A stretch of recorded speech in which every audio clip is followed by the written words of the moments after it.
So, over the centuries, while I was working for the New World Order,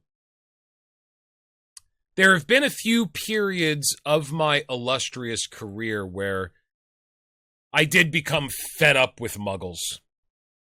And a lot of people don't know this, but my fellow witches and warlocks elected me to be leader of the Muggle Resistance on many occasions. I have been the New World Order's most outspoken voice on the Muggle question. And I was digging through our digital archives earlier this week, and I found some quotes from some speeches and some books that I made about the Muggle question and what we can do about the Muggles. What could we do? Have a Muggle squad?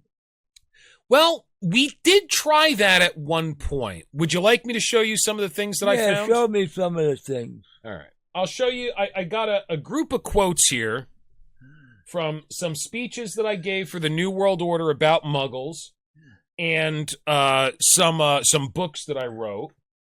Let me get it up on the screen here so you can see. 1925? Yes, this is a speech that I gave in 1925. You can see my photo right down there. That's me. You must have got a nose job because your nose ain't as large as it is now. No, that's me. Yeah, maybe I got a nose job and forgot about it. I don't remember. But that's me in my my New World Order regalia back in the day when we wore uniforms. And my quote was, and I thought this was apropos, with the Muggle, there is no coming to terms, but only the hard ultimatum. And, Harry, it seems to me that nothing much with the Muggles has changed over the last 100 years.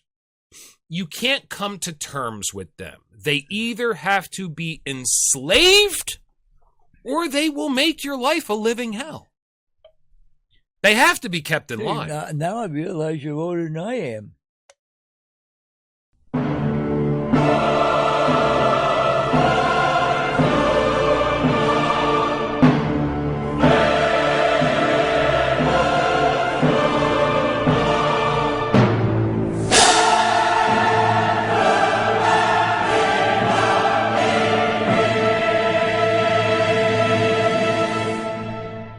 Ladies and gentlemen, thank you once again for watching the New World Order broadcast. We are coming to you live from the end of the world.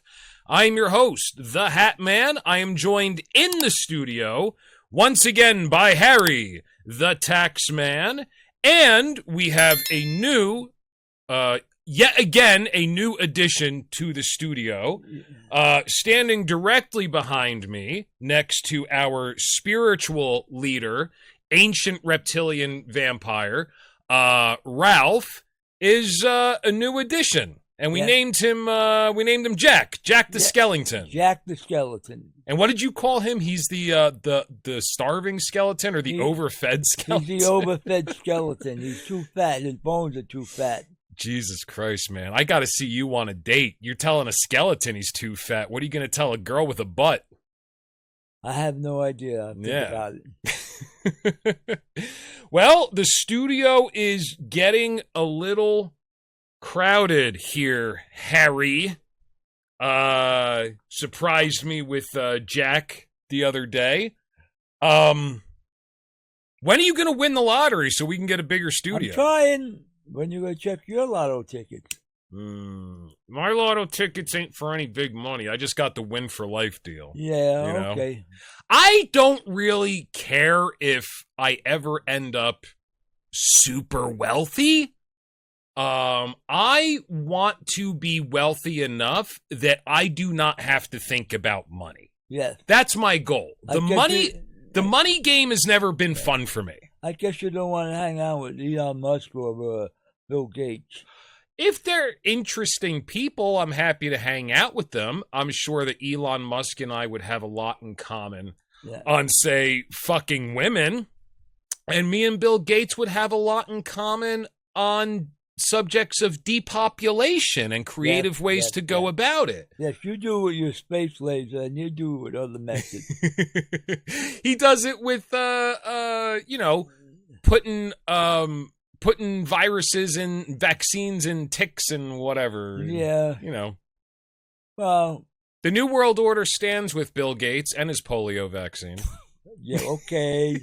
I believe that like I believe in Santa Claus. I might have to beep that out. Oh, he's coming in 6 months. Why is that news? That's half a year away. Yeah, we're gonna have Santa Claus come again. Santa Claus is coming again. Yeah. Oh, you want to do another episode with Satan Claus? Is that what you're saying? Oh no, yes, I think so. That's what you're saying? All right. Yeah, we could do that. Yeah, but anyway, I mean, all my lotto tickets that I got are the win for life. And it's like if I win, I get $10,000 a month for life.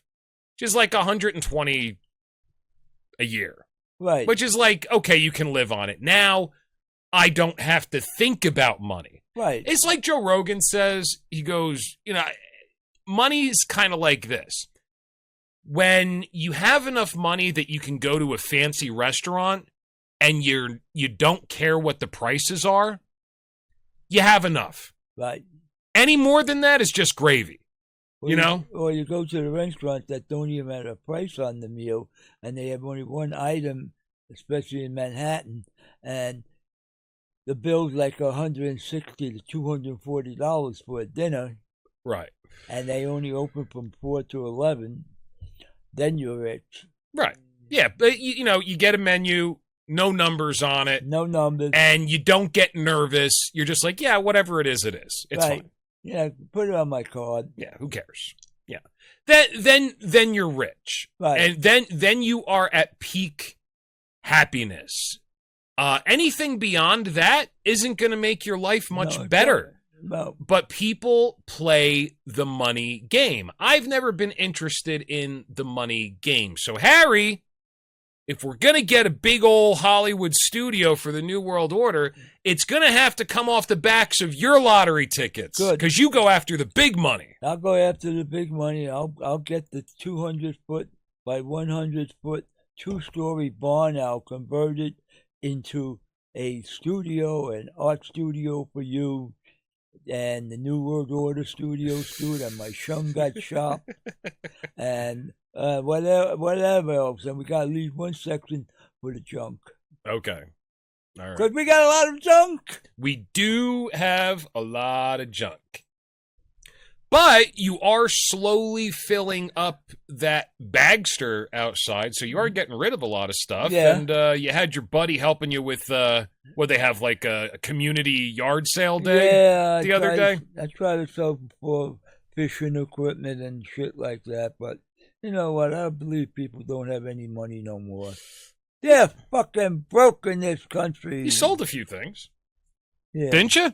You sold a few things. Yeah, I sold a few things. Yeah. Wasn't too bad. Sold more than we did at Gray Towers. Yeah. The Great Towers was a bust. Yeah. That was kind of a shit show.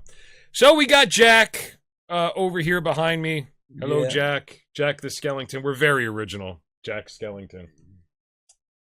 And I did want to make a special the announcement. American couple. I did want to make a special announcement. Lady Baboopshka and her husband are reunited. They have worked it out, the problems that they were having with Lady Baboopshka being... Lady Baboopshka was a madam that was getting prostitutes for Harry's harem.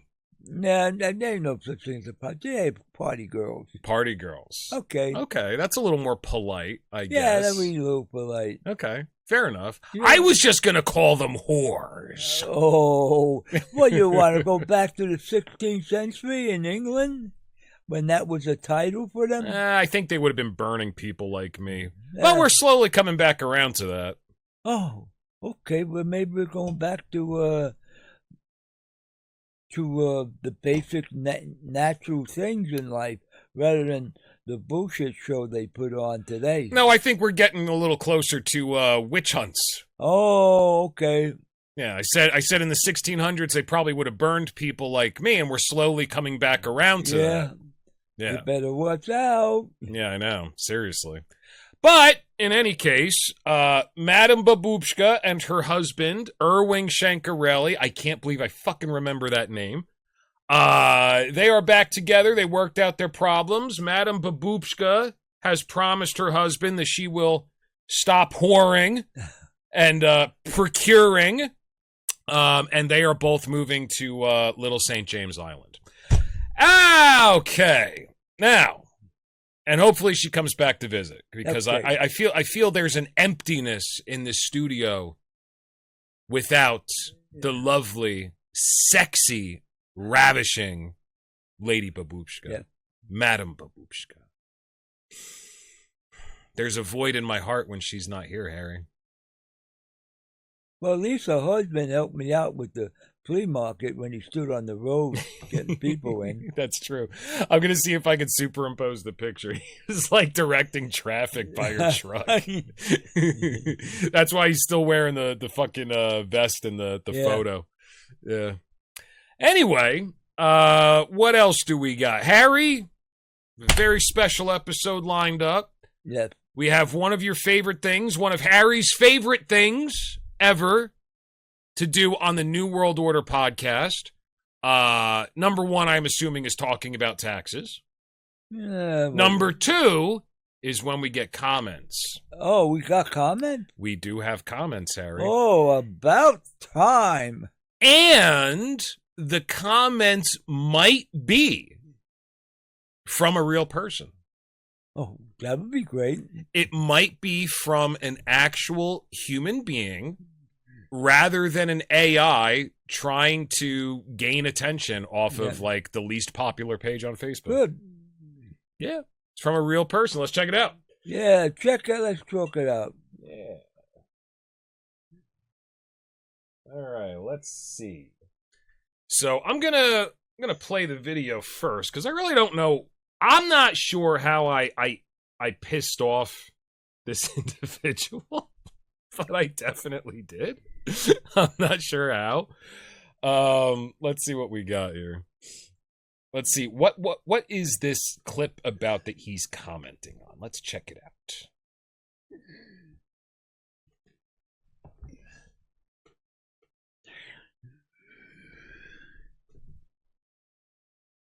Harry, you got to put your headphones on, man. You're not going to be able to hear it.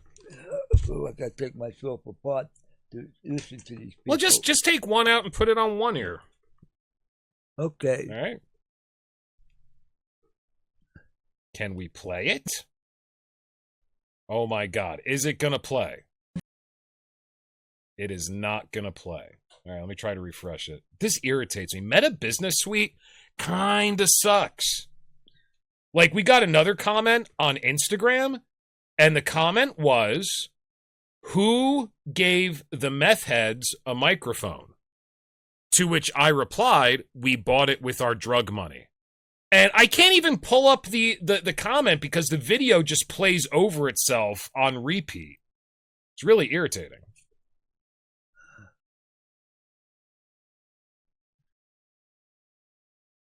Oh my God. It is not going to let me play the video. What the fuck, Meta? What the fuck? What the actual fuck? Look at this. Oh my God. Anyway, I think I was showing a video that somebody created where they call the God of the Bible a despot, that sort of thing. Yeah, why is it like... This is amazing.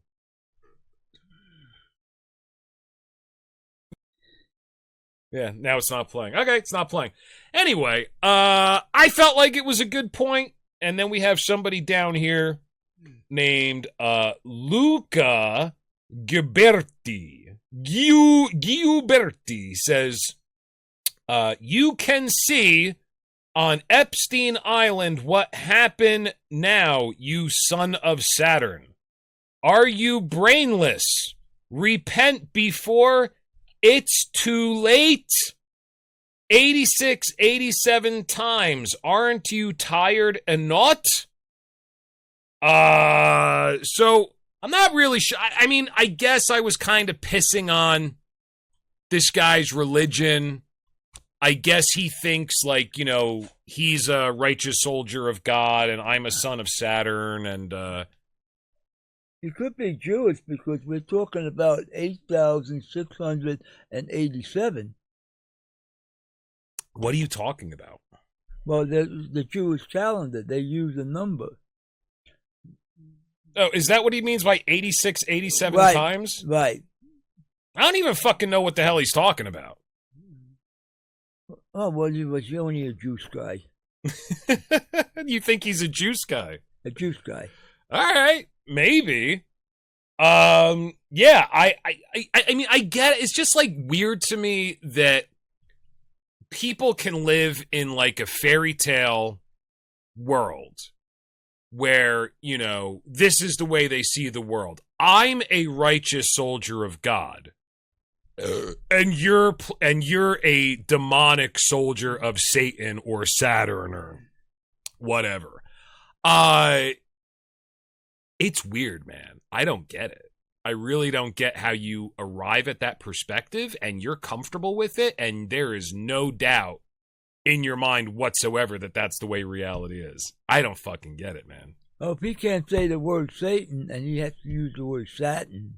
No, I think that's what like the conspiracy theorists nowadays are into. Like even Teresa, when she comes on the podcast, she talks all the time about how the elites worship Saturn and the black cube and all that. Yeah. Let's not call a spade a spade. Let's not get some people pissed off at us. Let's not call people out. Well, no, I think he is trying to call me out. He thinks that I worship Saturn. See, the fact of the matter is I'm a Satanist. And as a Satanist, I find worship itself kind of a childish concept. I don't worship anything. Maybe myself, but I mean, that seems kind of paradoxical to worship yourself. You know? Well, if you can't love yourself, you can't love nobody else. I can love myself, but it doesn't mean I'm going to worship myself. I'm not getting down on my knees and praying to myself. You know, I mean, you know, depends on what you think worship is, I guess. But anyway, yeah. So this guy, something about Epstein. I'm brainless. Repent before it's too late. So I replied, I repent. Do you forgive me? And then he said to that, because I love these Christians are always, you know, they have the right way, but they're not going to show you the love of Jesus. They're just going to like get angry and yell at you and tell you you're going to hell and I'm going to laugh at you while you're burning in hell and all that shit. It's very fun. Definitely the love of Jesus on display. So he goes, it's not my rose. And then he gives me a link to a Facebook video. Now, he commented on another video as well, and I think it's the same link. Let's see, Real 309527. Let's check it out. And I'm not even going to try playing the fucking video. I learned my lesson. He goes, so here's his comment. Ah, ha, ha, ha, ha, ha, ha. Again, Saturn time? Oh, no. First he goes, 0 comment, 0 like, 0 view. Time? Ah, ha, ha, ha, ha. Again, Saturn time? Chronos? Ooh, come on. Time it's for subnormal entity. And that, I can't even begin to interpret that. So I replied, your comment only superficially resembles English, but Luca, I forgive you. To which he replied, sure, I'm not English. Get this, son of Saturn. And I think it's the same link.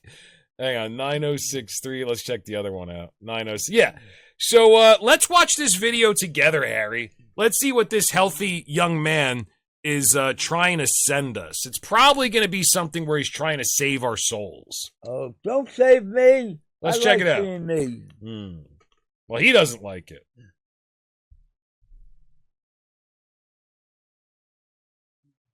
Goat God. Star of David is actually, start this over. when you see the rabbis giving the rabbinical blessing, just remember it's connected to the goat god. Star of David is actually a hexagram, which was the original astronomical symbol for the planet Saturn. Right. Saturn was always pictured in the ancient astronomical text during the Middle Ages and the medieval times as a Star of David, six-pointed star, two triangles interposed. The Babylonians would draw a triangle on the ground and then draw an opposing triangle, making the six-pointed star or hexagram, then draw a circle around that hexagram and stand inside of it. Okay. Now you're inside the magic circle, putting the hex on someone. So that's where we get the word, putting the hex on you, is because the six-pointed star is a hex. So today we have Jews going around the world proud to show you that they've got the hex put on them. The Phoenician language, Saturn is spelled Shabbath. Shabbath in the Phoenician language is Saturn. Not sure and about from that Shabbath either. we get Sabbath. So therefore the Hebrew Sabbath is the worship of the goat god connected to the planet Saturn. That's why the Hebrews have their holy days or Sabbath on sundown Friday night to sundown Saturday night, because that's Saturn, or Saturn's day, or Saturday. All When right. you I kind of think like maybe this kid thinks I'm Jewish. I mean, and now don't get me wrong, the New World Order stands with Israel. But I've said some bad things about Jews in the past. There's a lot of Jews I don't like. There's a lot about Jews that infuriates me. So I'm kind of surprised. Like, it seems like this kid thinks that we're Jewish. No. And the funny thing is, you were just accusing him of being Jewish.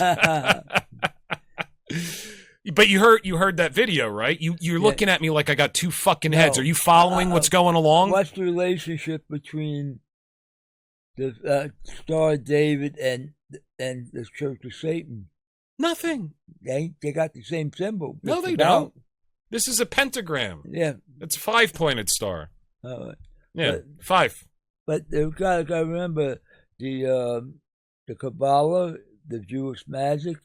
They got a few strange things in there. Yeah. Well, I mean, around the Baphomet, it spells out Leviathan in ancient Hebrew. So we do use that because of its traditional use with ritual magic in Western culture. It has nothing. Church of Satan has nothing to do with Judaism. Right. Well, sorry. let's hope not. You wouldn't like their diet. Yeah, I can eat bacon. Thank you very much.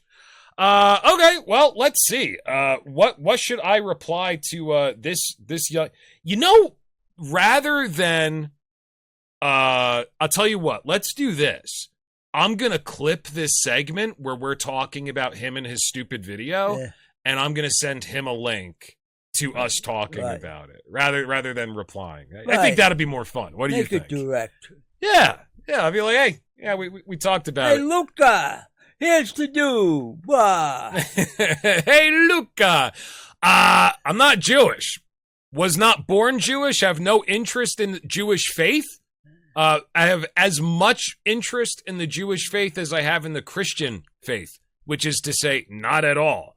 So, beyond it being something other people believe in, so it's good to know a little bit about it so that you can get along better in the world. I don't find any Abrahamic religion interesting, so I don't know a lot about them. That includes Islam, Judaism, and Christianity. Frankly, Buddhism is more interesting to me, but I'm not a Buddhist. So, I mean, if you're trying to say I'm a Jew, I'm not. I'm circumcised, but that's because my parents decided that they didn't want sex to be as pleasurable for me. Did you do that, Doctor? Did Dr. Finkelstein? Did he circumcise me? I gotta tell you, sometimes it looks like it was done at a discount. Yeah. Fucking butcher. I got a little comment for Christian Emily.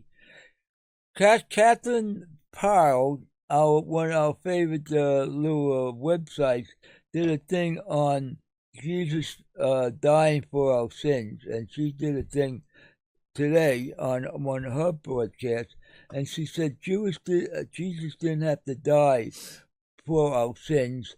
It was the people that did it, because he never said he wanted to die. Okay.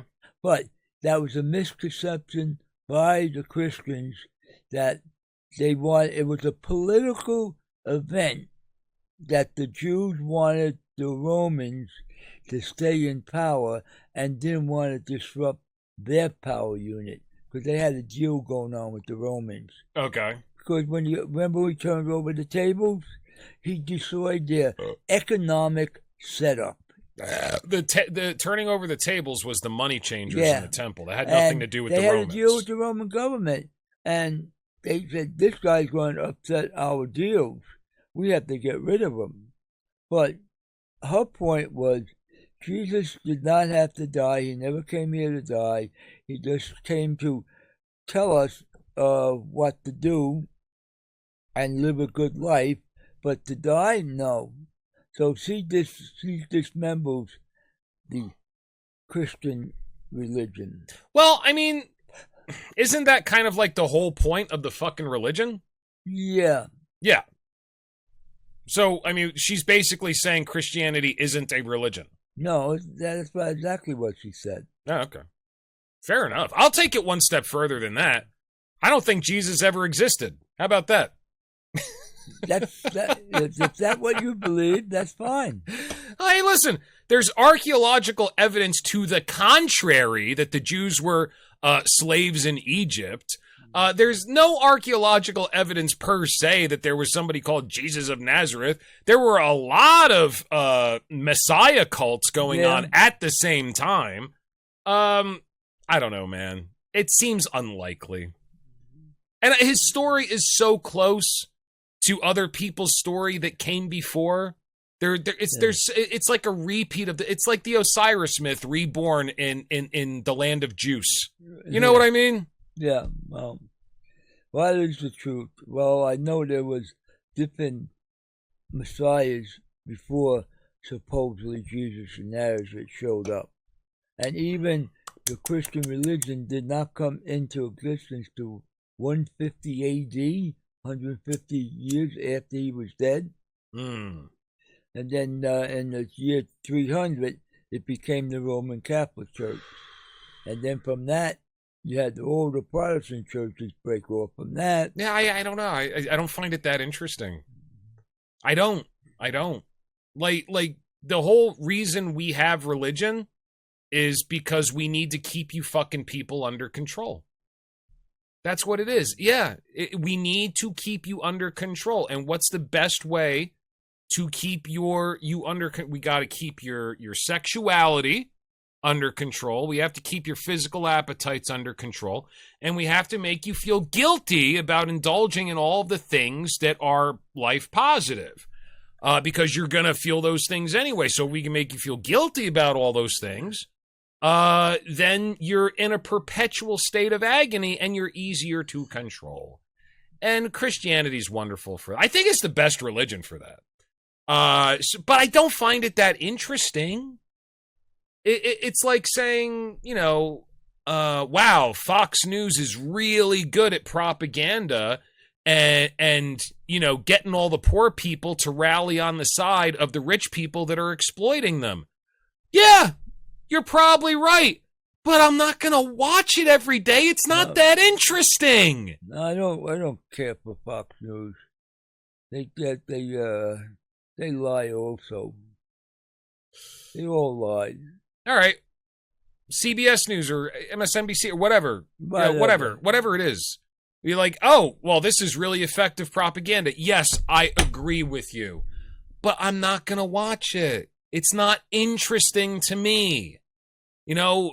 So you can say, oh, the Bible is a very effective tool at controlling most of the population of the fucking world. Yes, it's very effective. I'm not going to read it. It's not interesting. I'm not interested. And I'm also not Jewish, Luca. Might as well read Grimm's fairy tales.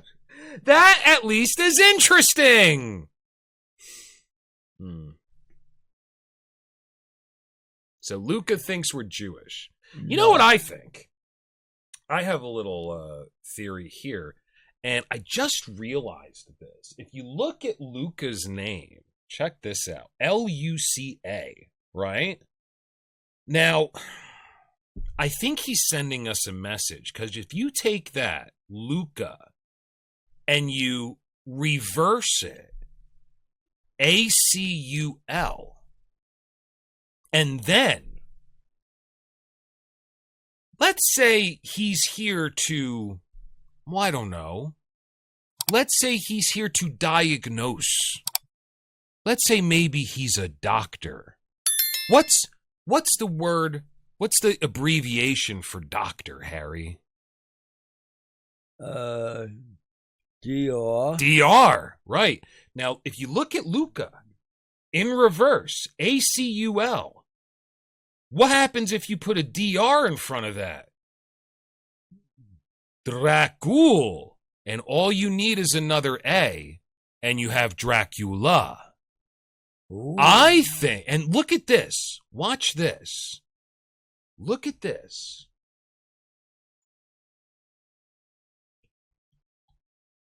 If we look up a portrait historically of Vlad the Impaler, okay, he's got that long wavy brown hair, long nose, very angular face. I gotta be honest with you. That could be a portrait of Mr. Luca right here. Maybe he's a descendant? No, I think Dracula is actually there sending us secret signals. Oh. I think this is Dracula. And he's sending us secret signals about where the next Sabbat is going to be on the planet Saturn. Oh. It's going to be on the planet Saturn. So now we have to fly to the planet Saturn. I'm on to you, Luca. Or should I say Dracula? Son of the dragon. He's got 9 friends. Oh, man. 9 friends. Poor guy. Where does he live? I don't know. Says Regional Amitia. It's only got one picture. Where the hell is that? I have no idea. He's certainly not an Italian. He's got one photo, no posts, and 9 let's see who his 9 friends are. No friends to show. Ah. Okay, so he doesn't have any friends. I take it back. This is probably AI. Possibly. All right, so here's what we're going to do. I'm going to clip where we're watching his video and send him that. And I don't think an AI would, know how to watch a video. So we'll see if he's actually a real person. And then we'll invite him on the podcast afterward. We've been invited a lot of people, but a lot of people don't want to come. Well, most of the people we invite are AI, so... Oh, okay. I mean, as far as comments go, we've invited a lot of people on the podcast that are... It's like, let's say this is a real person, okay? Other than making fun of his religion, and I didn't make the video, we were just watching it, that, hey, especially the Old Testament God, fucking despotic. And even the New Testament God, or the idea of God, God so loved the world that he sent his only begotten son that you should not perish, but his son would blah, blah, blah, blah, blah. Okay, sent his son to death, told Isaac to do the same thing. He's like, whoa, wait a second, right? Sends an angel right at the last second. On top of that, if you don't believe in him without any evidence, okay, if you don't believe in him, you go to hell for all eternity, which is the worst suffering that you could ever imagine, and it's forever because he loves you. Yeah, I kind of agree with the video. Your God sounds like a fucking despot. Sorry. But aside from that, doesn't it seem like the big thing that is making this guy angry, unless he actually is Dracula, in which case I'm not sure. But it's not about anything we talk about. It's really about the way I dress. I mean, I got a little star around my neck, and I have a red robe. Oh. Yeah, I think his morality is aesthetic.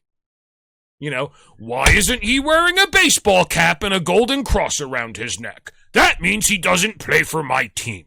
You know, and people get all bent out of shape. What do you think? Do you think that morality is based on aesthetics? I think morality is just a control center to not allow your true nature to come forth. And sometimes it could be controlled or directed into a certain direction. And they give you a choice, this or that. And if you choose either one, you're damned if you do, damned if you don't. So why even think about it? If it feels good, do it. Yeah, I mean, morality... I mean, I think everybody should be able to do whatever the fuck they want as long as they don't take that right away from anybody else. There's my morality. You know, if you're forcing someone or taking something, you know, it's obvious. Treat other people the way you want to be treated, unless they don't do the same to you. In which case, treat them cruelly and without mercy. I mean, it's pretty easy. It's common sense. If you're doing something shitty, you know it while you're doing it. You feel it. You know what I mean? If someone does something bad to you because they think they can get away with it, pay them back double. Absolutely. It's like Anton LaVey said, we needed all these books that are as big as encyclopedias to get humans to act righteously. It doesn't take any effort whatsoever to get them to start sinning again. You don't need a rule book to learn how to sin. No, it's born in you from the day you were born. But then again, then the set of rules have not been taught to you, and that's what happens when you start growing up. They give you these rules to follow. Yeah, it's all bullshit. I don't know, man. It's like people. Let's say Luke is a real person, which now I'm starting to think he's not. I could be sitting here talking about how wonderful Jesus is, but because the podcast is called the New World Order Broadcast and I got an upside down star around my neck, he would freak out immediately. I don't freak out when I see people walking around with crosses. I really don't. I don't care. I don't care. It's just a symbol. Yeah, who cares? I don't care. You know, I think you're a non-thinking conformist, but it doesn't make me angry. Don't get angry. No skin off your nose. No. Couldn't care less. If you're happy, go get them. Stay delirious. Right. Yeah. That serves me well. Yeah. I don't know, man. It really does seem like morality for most people is hierarchy and aesthetic based. If you do something that I think is ugly, or if you don't like the same things I like, you are bad. Yeah, it's very, we all gotta drink the same soda, soft drink. We all gotta watch the same shows. We all gotta consume the same news. Otherwise, you're not on my team. You're a bad person. Yeah. If you like to watch bad movies, you're a sick person. Caligula was okay. It's not the best, but I know that's like a notorious movie you're kind of into. Yeah. It was okay. I don't know, man. I don't know. I kind of feel like I'm getting kind of sick of muggles. Muggles? Yeah. Muggles are starting to irritate me. More than they normally do. I came to a few realizations. And it hit home that anything that anybody does that makes them exceptional is going to be fodder for Muggle disapproval. You know what I mean? And I can only give examples from my own life, but I can, I can think of things that have happened in history. I mean, you have Isaac Newton. He was condemned by the church. Galileo, I think, same thing. They don't want people to be exceptional, because I think they get angry at exceptionality because it shows them their lack of worth by proxy.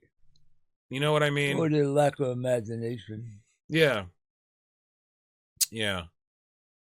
And I was just thinking about, I was like, all of the finger pointing and all of the scorn that I got from, people throughout my life, I'm actually really proud of all those things.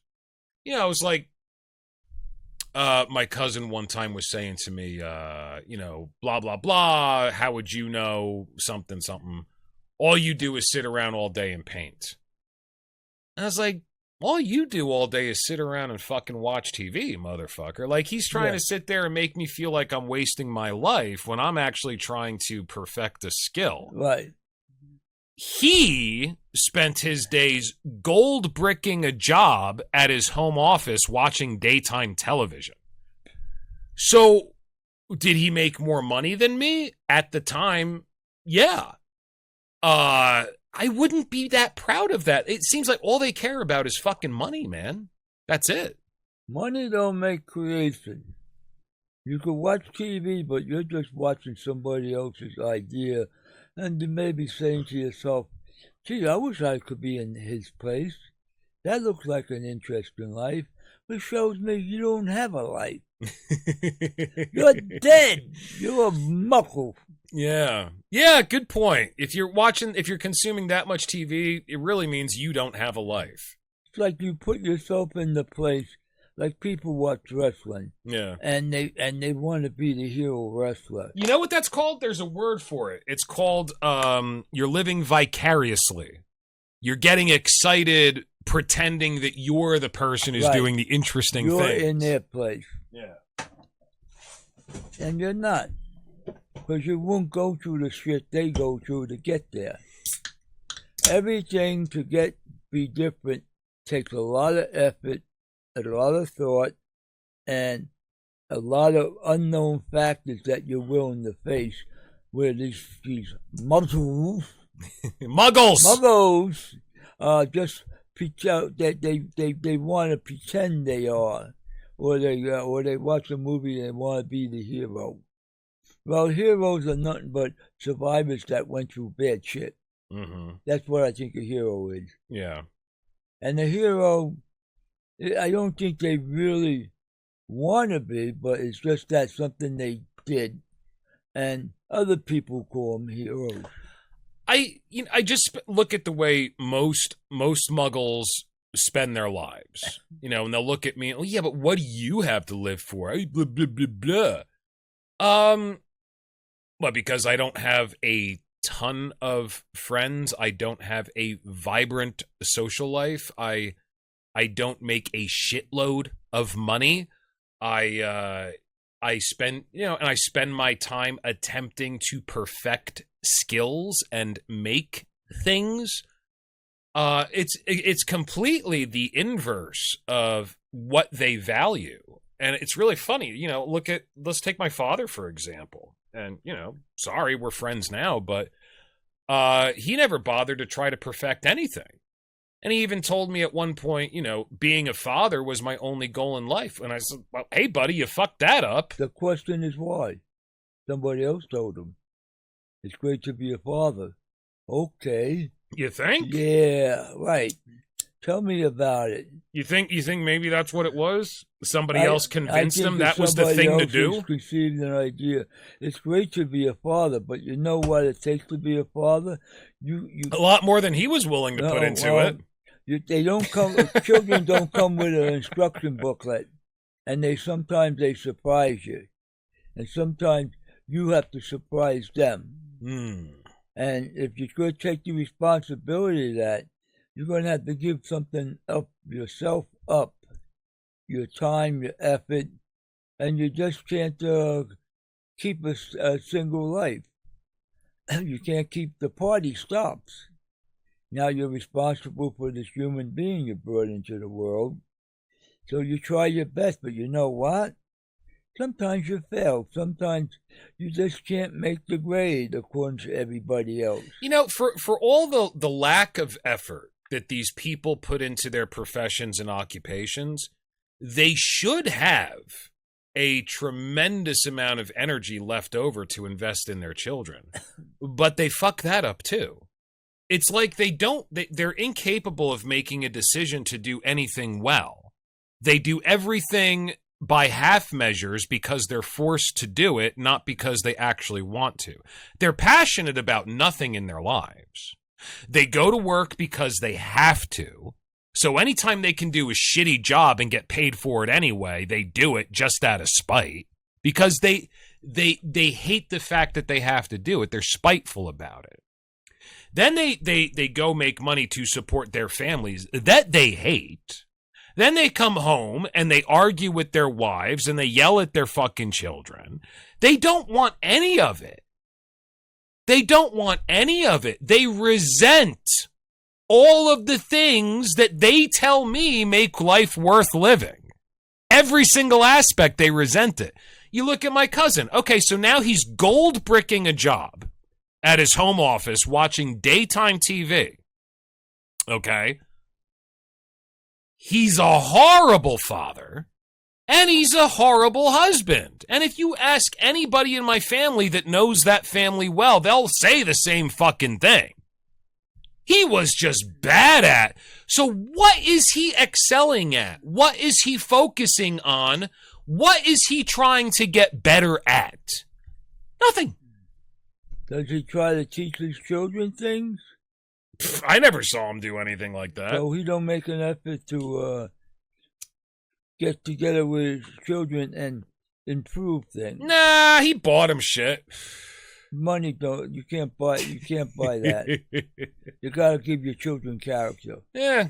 If you don't give your children character, you're less of a father. No, if they did shit he didn't want him to do, he'd yell at him. No, that's not right. Yeah. You say you're aggravating me. Yeah, that was the relationship he had with his kid. You're taking my time away. Yeah. Or like he needs to watch more TV. And he never grew up. He never took the responsibility. Well, I got this little human being. I gotta be a better person for this little human being. And now guess what? All that money that he gold bricked, his wife is divorcing him. She's gonna fucking steal all of it. Her and the lawyers. Oh. So was it really worth it? No. You married the business or you married the woman? No, he married the woman, and he didn't much like her either, evidently. So it's like everything's a half measure with these fucking muggles. Everything's a half measure. There's nothing they're 100% dedicated to and obsessed with, which they want to do to the best of their ability. Nothing. How many couples you know that are still married after 40 years? A handful? Yeah, not a lot. Not a lot. It takes an awful lot of effort to stay together. Then why do it? Just don't do it. Why do half measure anything? Either do it or don't do it. Doesn't even fucking Mr. Miyagi and the Karate Kid fucking say that? Yeah. Walk left-hand path, good. Walk right-hand path, good. Walk middle path, squish, just like grape. Make a fucking decision. Yeah, make a decision. Make a decision. Then when you find something that you really want, sometimes it gets taken away from you. Go get it back. Well, sometimes you can't get it back because it dies on you. And then you're stuck in the middle, and it's like remembering the song. I think you're going to have to be specific. This is getting a little too in the weeds, We're talking about if you married a woman and you love her to death and she dies on you. Okay, but you had her, and you know while she was here, while she was here, you weren't like aggravated by the fact that you were married. You enjoyed it. You know, you fucking made a decision. It was the best time of your life at that time. But now things change, and all you got is the memory. That's fine. Nothing lasts forever. I'm not talking about things not lasting forever. No. I'm talking about making a fucking decision. Yes. All right, most of these people get married and they're like, but maybe I could have done better. Right. But maybe I'd be happier single. Just fucking make a decision. Right. I got the salad, but maybe the soup would have been better. You see what I'm saying? So they can't enjoy fucking anything. Right. And they can't get good at anything because they don't dedicate themselves to fucking anything. They don't make a point of putting the effort where it should be. Right. Especially their fucking children. You want to do something, you do it 100%, or you don't do it at all. Or you don't do it at all. Just don't fucking do it. Now, you're doing your painting, and your paintings really express something that's inside you, and you're good at it. All right? And you're still looking to get better, but you got a point. Oh, I gotta get life. better. I gotta get better. You're still striving for that perfection. Yes. And everything, people don't want to do a perfection. They do enough, just enough to earn a living, and they stop. Or they play the money game. Right. You know, it's just the money game isn't interesting to me. Let's see how much money we can make. Right, money don't make you All right, happy. good job. Yeah, you have a good job. But if you enjoy Which you job, gold brick, you're still not good at anything. watching TV, no, that don't make you good. Oh, yeah. I don't like them. So, over the centuries, while I was working for the New World Order, there have been a few periods of my illustrious career where I did become fed up with muggles. And a lot of people don't know this, but my fellow witches and warlocks elected me to be leader of the Muggle Resistance on many occasions. I have been the New World Order's most outspoken voice on the Muggle question.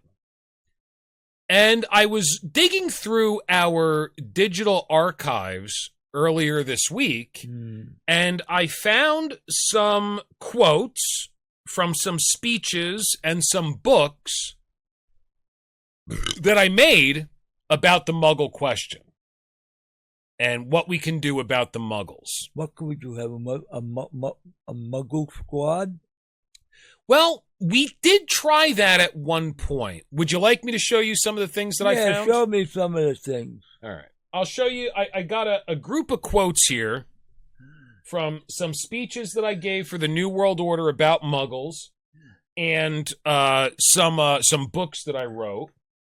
Let me get it up on the screen here so you can see. 1925? Yes, this is a speech that I gave in 1925. You can see my photo right down there. That's me. You must have got a nose job because your nose ain't as large as it is now. No, that's me. Yeah, maybe I got a nose job and forgot about it. I don't remember. But that's me in my New World Order regalia back in the day when we wore uniforms. And my quote was, and I thought this was apropos, with the Muggle, there is no coming to terms, but only the hard ultimatum. And, Harry, it seems to me that nothing much with the Muggles has changed over the last 100 years. You can't come to terms with them. They either have to be enslaved or they will make your life a living hell. They have to be kept in line. Now I realize you're older than I am. Oh, by a long shot, my friend. You didn't know that? If you were around in 1925, I was born in 46. You're older than I am. Yeah. You should be collecting your Social Security. Nah. Nah. I don't pay taxes. I don't collect Social Security. Okay. I'm an outsider. Okay. But yeah, I mean, you know, if they're not enslaved, if they're not preoccupied, they're gonna make life a living hell.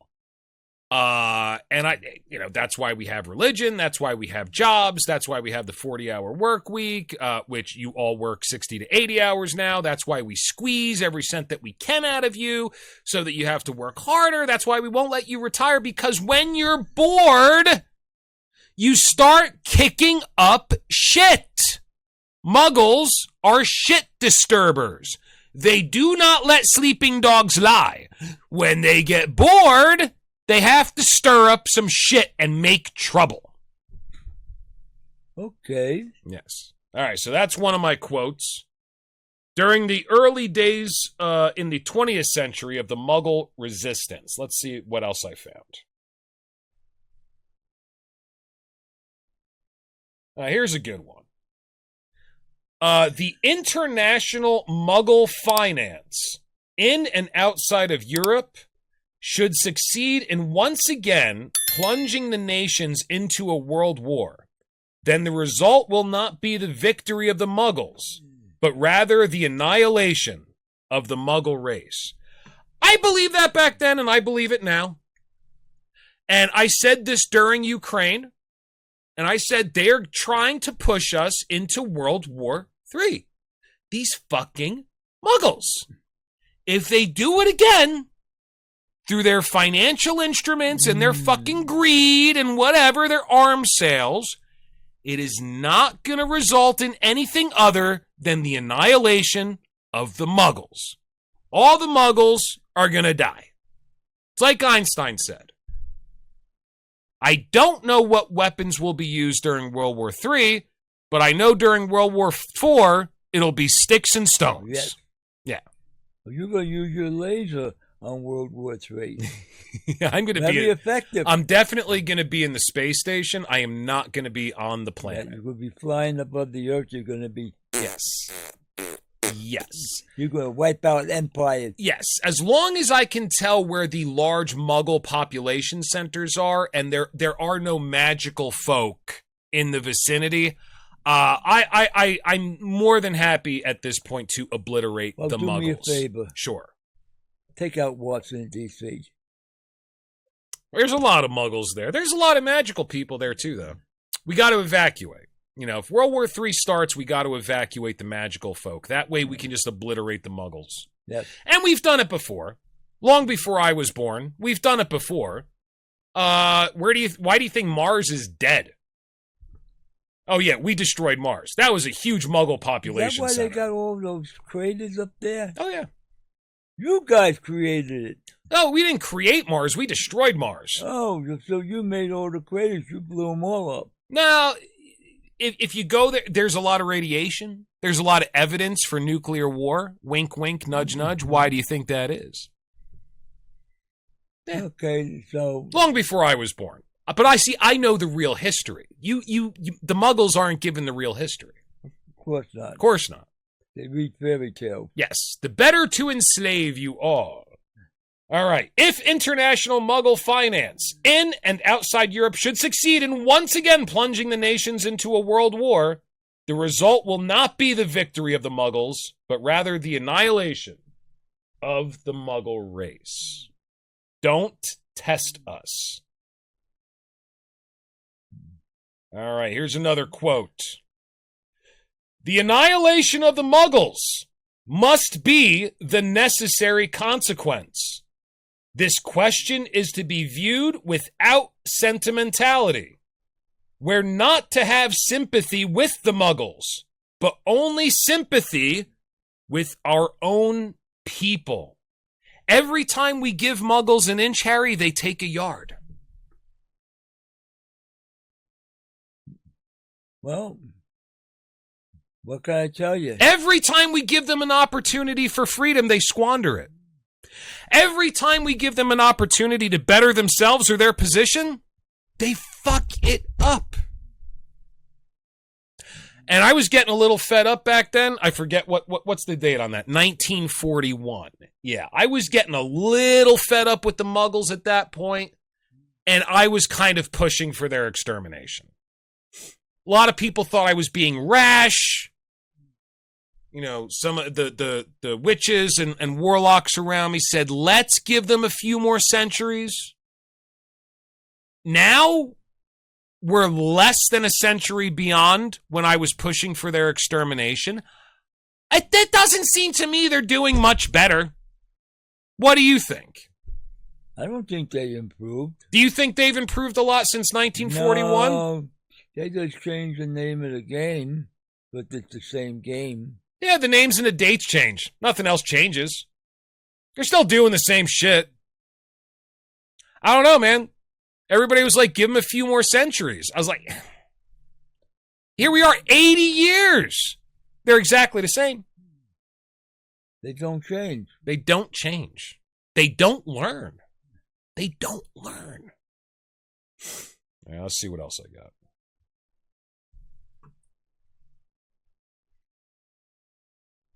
All right, here's a good quote. I don't know what the date is on this. I couldn't find it because it's from a book that I wrote. The Muggle today is the great agitator. Wherever in the world we read of attacks against us, Muggles are their fabricators. Look during the Satanic Panic. Right there. Oh, we arrested all these Satan worshippers that they were stealing babies from the child care that they owned, and they had the crematoriums in the backyard. That way you can't find the bodies. And they had breeders. That's why there's no birth certificates. Yeah. It's all Muggle lies. Muggle lies. Right now, I want to believe this Jeffrey Epstein thing, but I was around 40 years ago. I remember the Satanic Panic. I was around 400 years ago. I remember the witch burnings. I mean, it seems like the same shit once again. Luca, son of Saturn. I mean, it's just history repeating itself. The cycle isn't even that long anymore. No, it's not. We had the Satanic Panic in the fucking 80s. Dude, it's 40 years later. They're doing it again. Son of Saturn. Well, you like to eat babies. No, I don't. I'm not interested in your fucking children. And maybe that insults you. Maybe you wish we were. We're not. And neither was Epstein. Well, maybe Epstein was. He seemed a little weird. We're not. Epstein, I think, was more interested in getting shit on politicians so he could blackmail them. But then again, there's videos of him running around with little kids and stuff. I don't know. Yeah, he was a little bit of an oddball. I didn't know him. I never got invited to the island. What happened when Bondi was going to open up the book on Epstein and Trump said, you can't do that. You're going to embarrass some of my friends. Right. So therefore, hey, Trump, you hanging around with some freaks? Yeah, of course he is. What's the point of being that wealthy and that powerful if you're not going to have a good time? You know what I mean? Of course. But yeah, I'm getting sick of it. It's all Muggles doing it. It's not us. All right, here's another one from a book that I wrote, long since out of print. Hence, today, I believe that I am acting in accord with the will of the almighty Satan. By defending myself against the Muggle, I am fighting for the work of our Lord. I believe that back then, and I believe it now. And the Council of Nine and the Church of Satan, the Order of the Trapezoid, guards what is called the Black Flame, which is the symbol for the everlasting light of individuality, which is something that the Muggle, by his very existence and the sheer numbers of his population, threatens to extinguish. And if you extinguish individuality and creativity, there's no reason to exist. And the Muggles would be so happy with that. Then there would be nothing to do but make money. Let's gather resources, everybody. That seems to be the funnest game around. Yeah, that seems to be the only game. Now it's the only game. And don't look at that guy doing something different from us. Wait a minute, he's not into our greedy money game. He's actually creating something. He's thinking. He's got his brain working. Oh no, we gotta drag him back in the pot, and we gotta leave him here and make him believe that he has to join us. Oh, crabs in the bucket, man. As soon as one crab starts to swim to the surface, the rest of the crabs pull him down. Stay down here where you belong. Absolutely. Absolutely. They're not interested in exceptional beings. They're interested in people that are like them. They're interested in conformity. That makes them feel safe. It makes them feel healthy, and it makes them feel good. And they have a God nature. We're God. You're not. Oh, they think they worship the only God. That's for sure. I don't think they are God. Maybe deep down inside they know. I don't know. But they're not.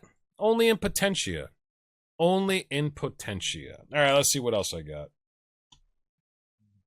The Muggle people, with all their apparent intellectual qualities, is nevertheless without any true culture, especially without a culture of its own.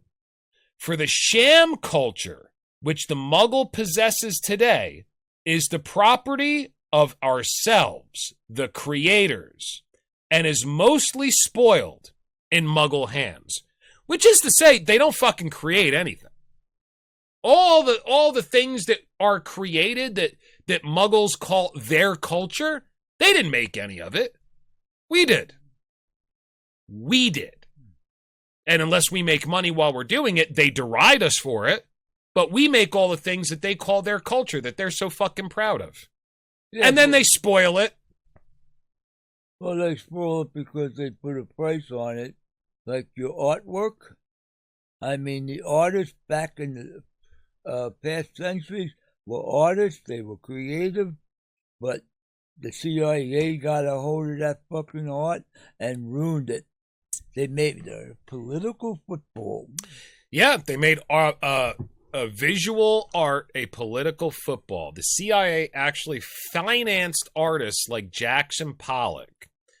The CIA wanted Western art, or American art at the very least, to be something that was commodifiable, that couldn't influence people politically. If you look at a lot of Soviet art, especially from the early period after World War II, a lot of it is very propaganda-esque. But it says something. And then if you look at abstract expressionism, it says nothing. But it sells for a lot of money. Right. Money, money, money, money, money. Yeah. Yeah, pop art that looks like a monkey could do it. Yeah. So if you look at Western civilization, which we created, you're welcome, Muggles. I mean, this rings just as true today as it did in the 1940s when I think I wrote this. I might have written this in the 20s. I don't know. Yeah. The sham culture, which the Muggle possesses, which is what we created, it's spoiled in his hands. Look at all the shitty movies that are coming out nowadays.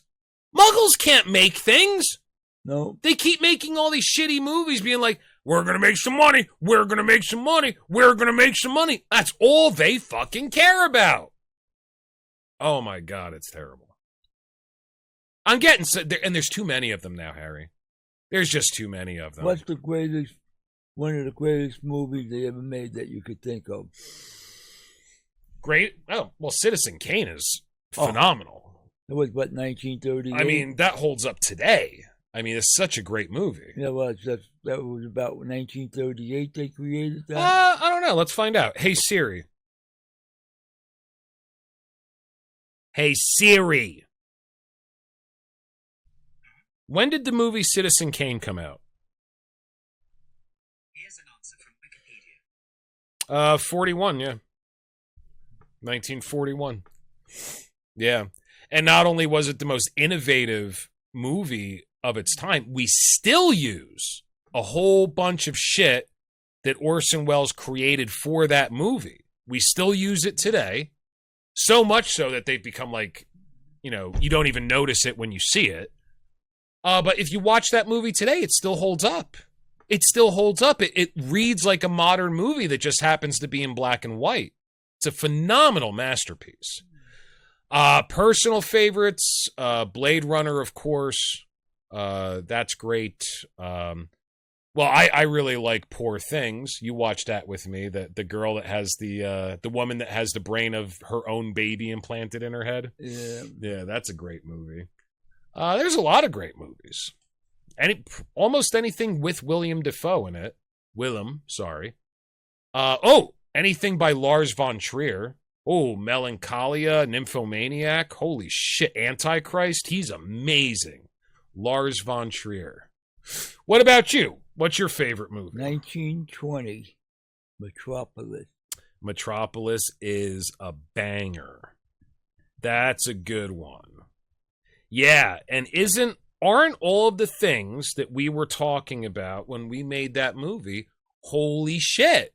The longer, we live, that's what Muggles are turning their fucking societies into. They're turning it into that. The wealth disparity is at an all-time high.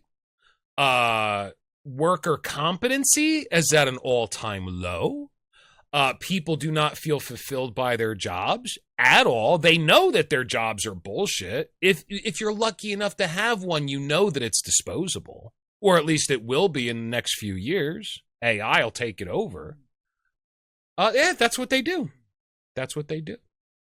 That's what they do.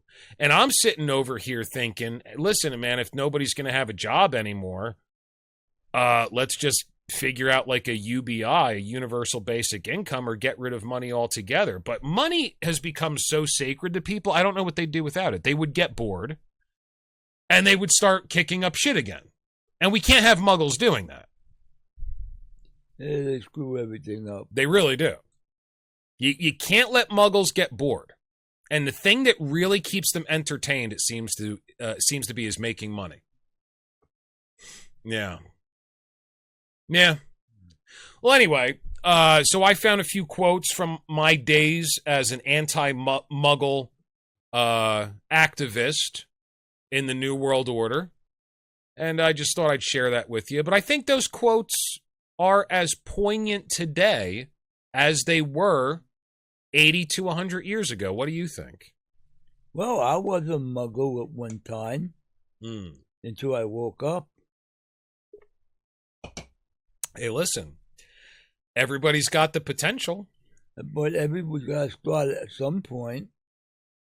I made a great deal of money when I worked because I took a lot of dangerous jobs. There's nothing wrong with making money. I'm not demonizing money. No, making the money is right. But it comes to a point where I wouldn't let it control me. Mm-hmm. And am I better off today? I don't know. I'm making the same amount of money I made 20 years ago. And I'm sitting my ass in this fucking chair. And I don't have to get up 4 o'clock in the morning to hop on a 5 o'clock train to work 8 hours and come back 8 o'clock at night. Right. And have supper and go to sleep at 11, wake up at 4 and start all over again. But I did take the sacrifice of waking up. And did I improve myself? It depends how you look at it. Depends who you ask. Harry, this is what I was talking about before. And if we want to end this on a really personal note. The things that you learned, the things that you bettered yourself at, are the things that make you exceptional. You learned enough law, and you were able to wake yourself up enough that you were able to take on the IRS and beat them and win. That's an exceptional thing. That's the thing that makes you exceptional, at least the thing that has been done. Right. That makes you exceptional. And that's the thing that people roll their eyes at or point at or, oh, yeah, sure you did.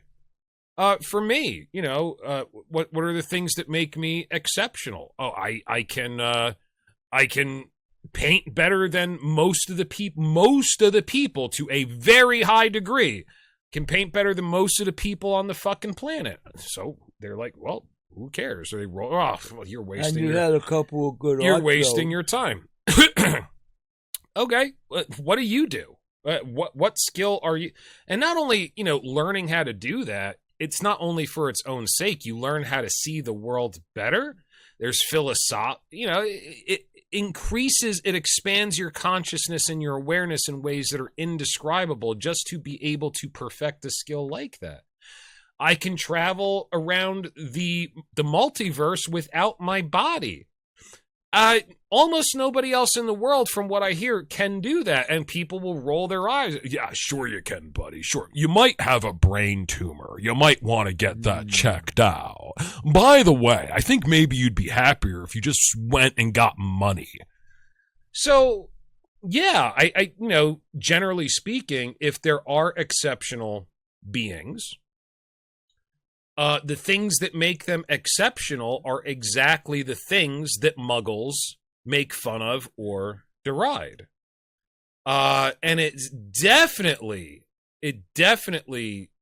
makes people with the potential to be exceptional take a second guess at whether or not it's worth the effort.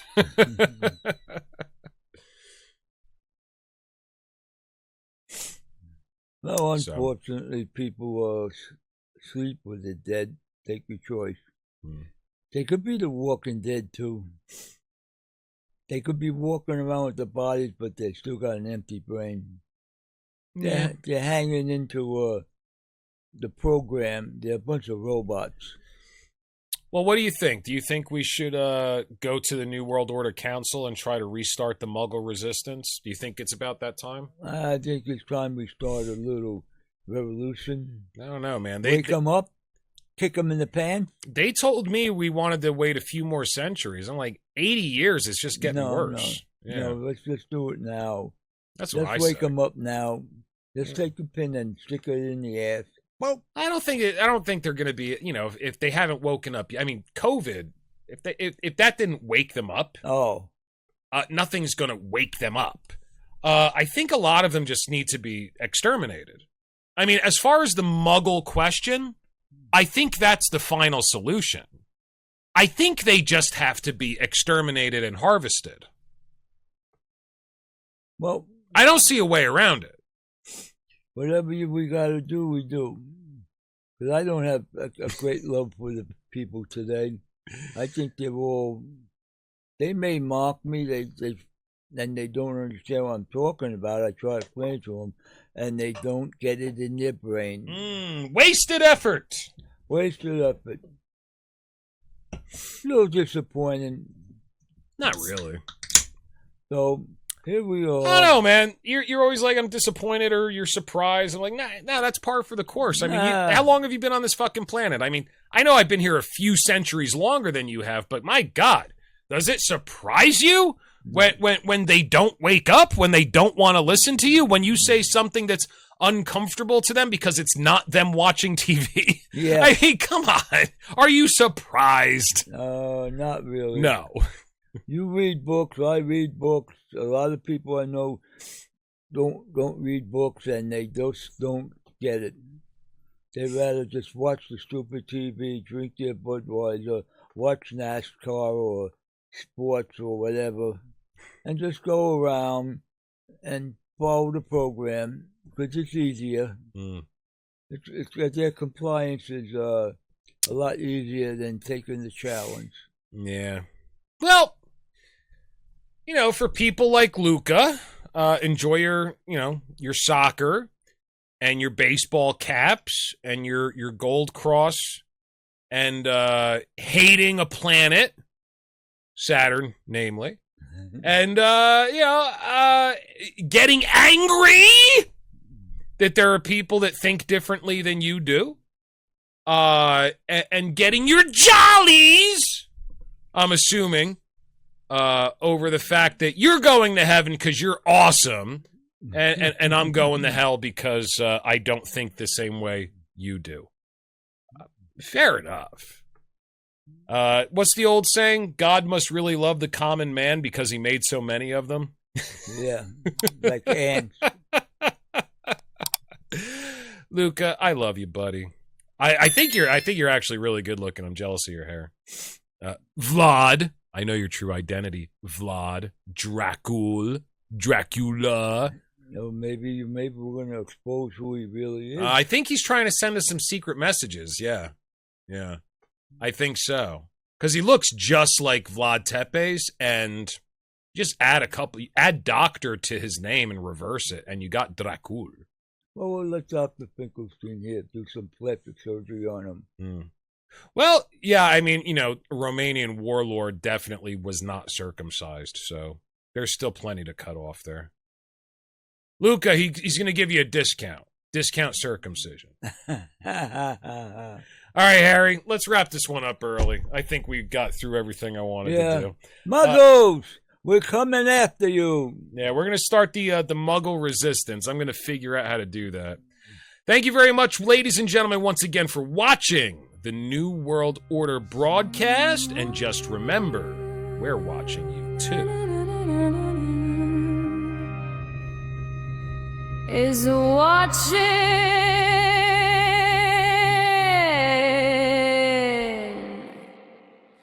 There are strangers